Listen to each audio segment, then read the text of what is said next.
네, 앞서 전해드린 대로 트럼프 미국 대통령이 김영철 북한 노동당 부위원장을 만난 뒤 북미 정상회담을 개최하겠다고 밝혔습니다. 이에 따라 한때 좌초 위기에 놓였던 북미 회담이 다시 본 궤도에 올랐는데요. 네, 두 분의 전문가 모시고 자세한 소식 짚어보겠습니다. 김석향 이화여대 북한학과 교수, 이호령 국방연구원 북한연구실장 자리하셨습니다. 어서 오세요. 네, 안녕하십니까. 안녕하세요. 네, 자, 이 북미 정상회담 한때 잠깐 취소가 되는가 싶었는데 네. 오늘 이제 개최가 확정이 됐습니다. 북미 정상회담 개최 의미부터 좀 짚어볼까요? 이제 6월 12일 날 하긴 하겠구나 하는 생각을 네. 첫 번째로 했고요. 네. 가깝게는 6월 12일 이 북미 정상회담, 미북 정상회담이라고 하는 게 이제 흔들림 없이 가긴 갈 것 같아요. 양쪽에서 확실히 말을 했기 때문에 그런데 이걸 이제 좀 더 긴 프로세스의 관점에서 보면 어쨌든 그 제대로 된 트랙 위에 올라서긴 했다. 네. 근데 그 트랙에 아직 그 초입부를 벗어난 것 같진 않아요. 그러니까 앞으로 가야 할 그 겪어야 할 여러 가지 문제점들이 많고 서로 다 양해를 했다고 생각을 했는데 막상 얘기를 하다 보면 함정들이 있는 것들이 많고 그래서 일단 시작은 했다. 그리고 시작은 비교적 좋은 편이다. 요 정도의 의미를 두고 너무 그렇게 그러니까 이 모든 문제가 다 해결됐다 이렇게 볼 상황은 아직 아니라는 생각이 듭니다. 네, 시작은 잘 됐지만 긴장의 끈을 놓을 수는 없다 네. 이런 말씀이셨는데 실장님은 오늘 개최 확정 소식 어떻게 좀 보셨습니까? 네, 굉장히 드라마틱하게 시간이 지남에 따라 많은 변화를 보였다가 이제 오늘 드디어 12일 날 회담장에 나오겠다라고 이제 트럼프 대통령이 이야기를 했는데요. 저도 앞에서 교수님께서 말씀하신 대로 네. 일단 그 북미 회담이라는 게 비핵화 문제와 관련된 회담이 출입 조치 어떻게 이제 회담이 시작되는 출발점에 대해서는 일정 정도 합의가 됐고 그 부분에 들어갔는데 아직 최종점에 가서 비핵화 문제를 어떻게 풀 것이고 체제 보장 문제를 어떻게 할 것이고 그다음에 경제 제재 문제를 어떻게 풀어나갈 것인가에 대한 그 안에서의 이행 로드맵에 대해서는 아직도 여전히 논의가 더 돼야 될 부분이 아닐까라는 생각이 듭니다. 그러한 측면에서 북미 정상회담이 앞으로 두 차례, 세 차례가 더 있을 수도 있다라는 언급을 하지 않았나라는 생각이 들고요. 네. 또 하나 우리가 좀 의미 있다라고 짚어볼 수 있는 부분 중에 하나가 트럼프 대통령이 직접 이제 종전 선언 가능성에 대해서도 이제 시사를 함으로 인해서 네네. 북미 정상회담이 보다 잘 원하는 방향으로 잘 비핵화 부분과 잘 전개가 된다면 그 부분에 대해서도 충분히 용이할 준비가 되어 있다라는 그런 시그널링을 던진 거는 좀 의미가 있지 않나라는 생각이 듭니다. 네, 두 분께서 모두 이 시작이라는 거에 좀 방점을 찍으신 것 같습니다. 트럼프 대통령도 과정이 시작이 됐다라고 네. 말하기도 했었잖아요.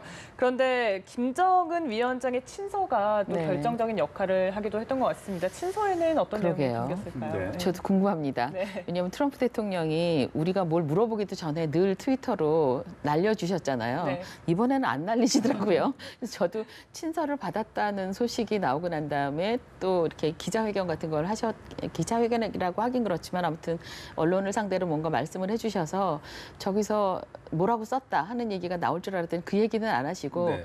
기대감 아니면 굉장히 좋았다. 전반적으로 좋은 내용이고 그 김정은 위원장이 비핵화에 대해서 의지가 선명한 것 같다. 이런 식의 평가를 하고 계셔서 제 생각에 정확하게 어떤 내용이 담겼는지는 잘 모르겠는데 그냥 순전히 짐작으로 말씀을 드리면 아주 구체적인 내용을 담지는 않았을 것 같습니다. 네. 그러니까 비핵화를 언제까지 어떻게 하겠다든가 뭘 반출하겠다든가 어떤 걸 멈추겠다든가 이런 얘기는 없을 것 같고 그 대신 우리의 의지가 선명하다. 그러니까 이 비핵화에 대해서 약속을 지키겠다. 그리고 그 의지는 흔들림이 없다. 이 북미 정상회담에 대해서 우리는 성의를 가지고 임할 것이다. 이런 그 아름다운 문구들로 나 성실하게 임하고 있다. 네. 나 진심이다. 하는 것 정도의 내용을 담지 않았을까 하고 짐작을 하고 있습니다. 네, 네. 좀 더 성의 있는 그런 태도를 보였지 않았을까 이제 이런 말씀이셨는데 네. 하지만 이제 두 분께서 앞서도 말씀하셨듯이 이제 넘어야 할 산이 또 적지 않습니다. 이 비핵화 부분 북한과 미국이 요구하는 방식 사이에서 어떤 접점을 어떻게 좀 찾아 나가야 될까요? 네, 김정은 위원장이 오늘 저 트럼프 대통령 발표 전에 그 러시아 외교 장관이랑 만났던 그 대화 내용을 보면요.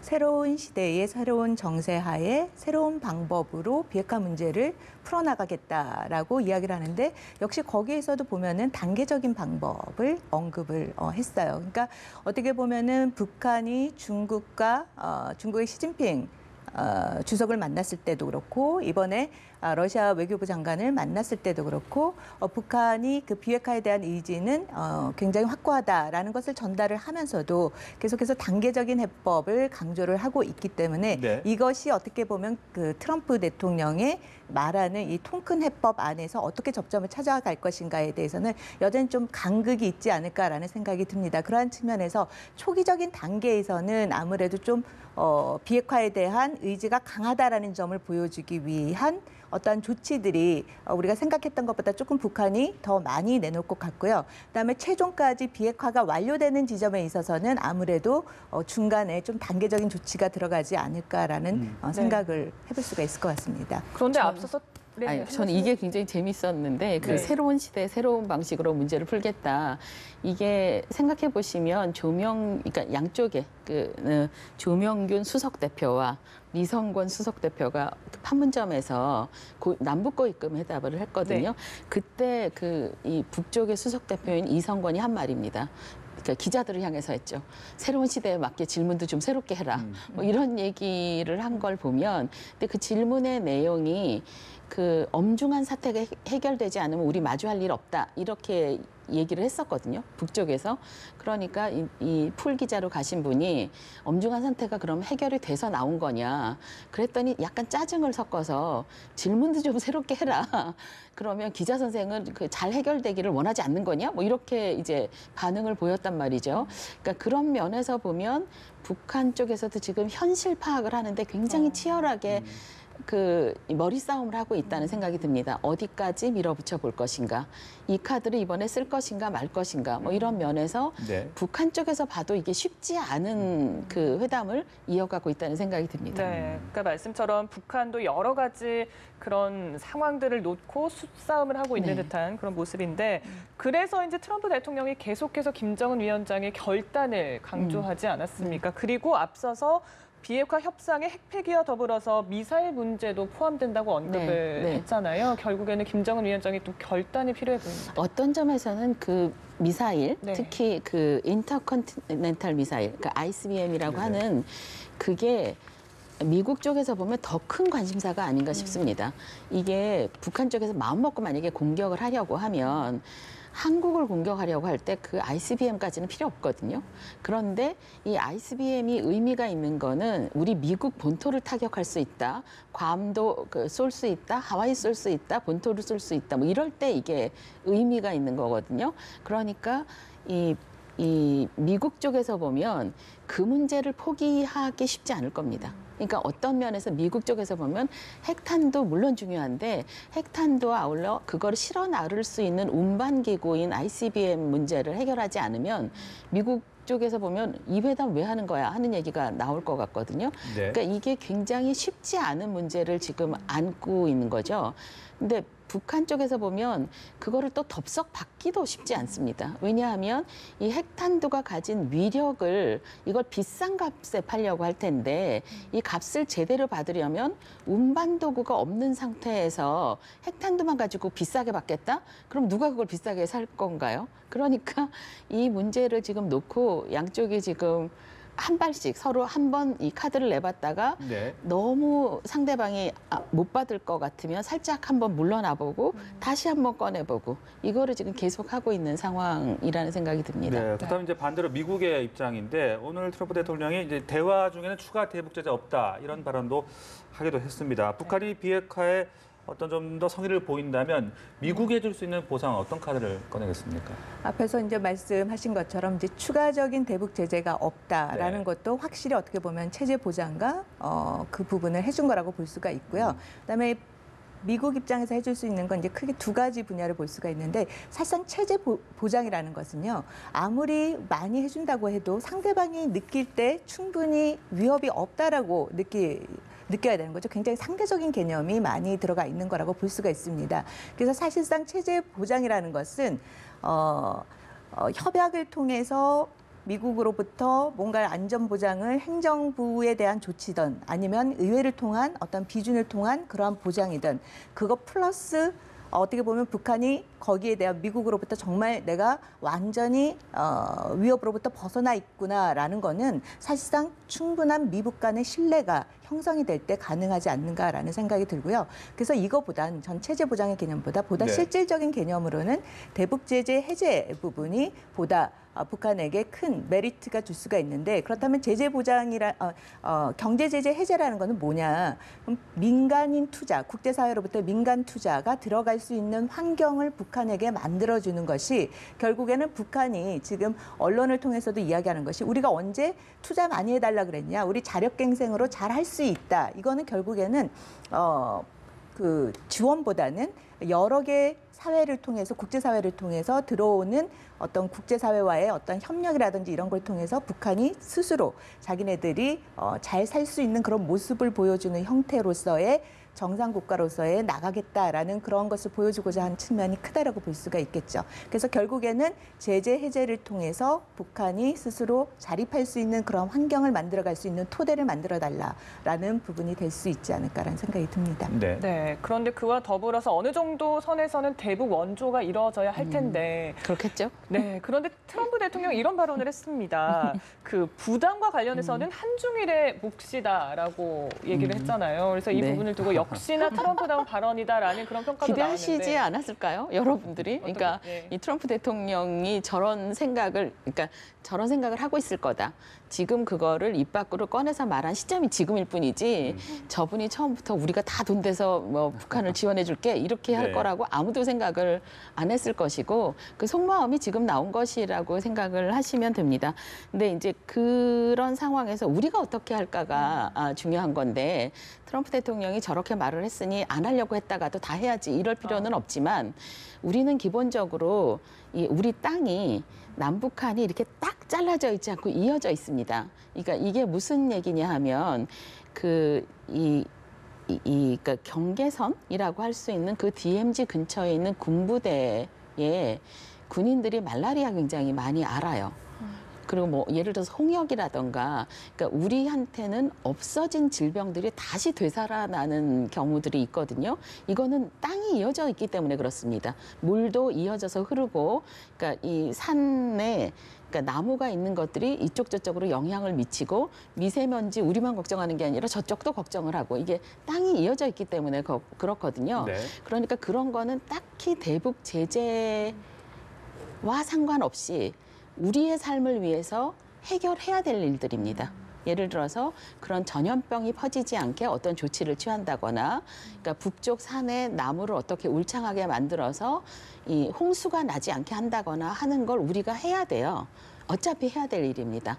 그거는 북한에 꼭 지원을 한다는 개념보다는 우리 땅을 살기 좋은 곳으로 만들기 위해서 꼭 필요한 일이니까 그런 쪽으로 방향을 잡아서 전략을 세울 필요는 있습니다. 그러니까 트럼프 대통령의 말씀은 그대로 두고 우리는 우리대로 우리 땅을 위해서 어차피 써야 될 돈들을 어떻게 효율적으로 쓸 것이고 네. 그 돈들이 들어가면서 북한 쪽에 가능하면 뭐 우리 청년들을 위한 일자리도 만들고 북한 주민들의 삶을 좀 더 풍요롭게 만들기도 하고 이 땅을 좀 더 살기 좋은 곳으로 만들고 뭐 이런 식의 문제를 위해서 노력하는 방향으로 돈을 쓸 것을 좀 각오를 하고 있는 건 필요하다는 생각이 듭니다. 네. 네. 자, 그리고 앞서도 잠깐 언급을 하셨듯이 트럼프 대통령이 종전선언 가능성도 언급을 했습니다. 이 북미 회담에 이어서 곧바로 종전선언까지 가능성이 충분하다는 분석도 있는 반면에 좀 여러 가지가 다소 좀 무리가 있지 않느냐는 얘기들도 나오고 있는데 실장님은 어떻게 전망하시겠습니까? 저도 개인적으로 그 종전선언이 네. 이제 뭐 종전선언이라는 것이 북미 간의 체제 보장이 충분하지 않았을 때 그때 어떻게 보면은 남북미 간의 종전선언이라는 정치적인 상징적인 어떤 조치를 통해서 북한에게 보다 더 그 체제 보장에 대한 어떤 안심을 보다 높여주기 위한데 종전선언의 의미를 부여를 한다면 네. 오히려 제가 봤을 때는 이 체제 보장이 북미 간에 이 비핵화 회담을 통해서 잘 된다면 오히려 이쪽 부분에 더 탄력을 주는 방향으로 가는 것이 더 바람직하지 않을까라는 생각이 듭니다. 그래서 즉 종전선언이 물론 보다 많은 것들을 다시 활성화시킬 수 있는 그러한 촉진제 역할을 하는 거죠. 지금 우리가 정전 체제에 있는데 평화 체제로 진입할 수 있는 환경을 촉발시켜주는 데 있어서의 어떤 정치적 상징적 의미뿐만 아니라 그런 환경을 보다 더 가속화시킬 수 있는 그러한 요인으로도 작용하고 있기 때문에 네. 우리가 이 종전선언이라는 것을 어느 시점에 어떻게 할 것인지 그리고 그것을 했을 때 미치는 어떤 영향들이라든지 이런 것을 충분히 고려한 다음에 이 종전선언이라는 것을 좀 가시화시키는 그러한 선택을 해야 되지 않을까라는 생각을 합니다. 교수님도 이 종전선언 부분 또 중국도 좀 생각하지 않을 수가 없을 것 같거든요. 어떻게 그렇죠. 보십니까? 예. 네. 저는 개인적으로 종전선언의 의미가 뭔가를 최근에 그러니까 질문을 받으면서 저도 생각을 하게 됐는데 네. 종전의 의미는 뭘까? 그러니까 사실은 전쟁을 끝낸다는 거잖아요. 네. 근데 이 말은 맞아요. 그러니까 우리가 그 전쟁을 잠시 멈추고 있는 상태가 굉장히 오랜 시간이 된 거죠. 그러니까 53년 7월 27일 이후로 지금까지 정전 상태. 처음에 정전 협정을 맺을 때는 이게 이렇게 오래 갈 거라고 아무도 생각을 안 했을 텐데 아무튼 굉장히 오랜 시간이 지났으니 네. 그 전쟁 중인 상태, 잠시 멈춘 전쟁 중인 상태를 완전히 끝내자 하는 의미의 종전선언이라면 저는 언제 해도 좋다는 생각이 듭니다. 그런데 이게 종전선언이 미래선언인 경우, 그러니까 앞으로 전쟁을 하지 않겠다. 그걸 어떻게 보장을 할 것인가 하는 생각이 계속 들어요. 그러니까 선언으로 전쟁이 안 일어나나? 그런 생각이 계속 들어서 이 종전선언의 의미를 어디에 두느냐에 따라서 앞에서 말씀드린 과거의 전쟁을 끝내는 거라면 언제든지 뭐 그건 그렇게 복잡할 일이 아닐 것 같습니다. 근데 이게 만약에 미래의 전쟁까지 얘기를 하는 거라면 네. 좀 더 복잡한 경우의 수를 생각해야 되지 않나 하는 생각이 들고요. 중국의 경우는 자기네가 지금 정전협정의 당사자였으니 당연히 디폴트로 종전선언의 당사자가 되어야 한다라고 말을 하고 있는데 사실 한국의 그 정전 상태는 굉장히 오래됐거든요. 지금 전쟁을 그렇게 느끼지는 않았었잖아요. 최근에 뭐 한 1, 2년 사이 빼고는. 그렇다면 중국을 그렇게 디폴트로 꼭 껴야 되나 하는 것도 또 저의 의문이긴 합니다. 중국 분들이 들으면 화내시겠죠? 네. 네, 알겠습니다. 네, 오늘 말씀 여기서 마무리하겠습니다. 김석향 이화여대 북한학과 교수, 이호령 국방연구원 북한연구실장과 함께했습니다. 오늘 고맙습니다. 고맙습니다. 감사합니다.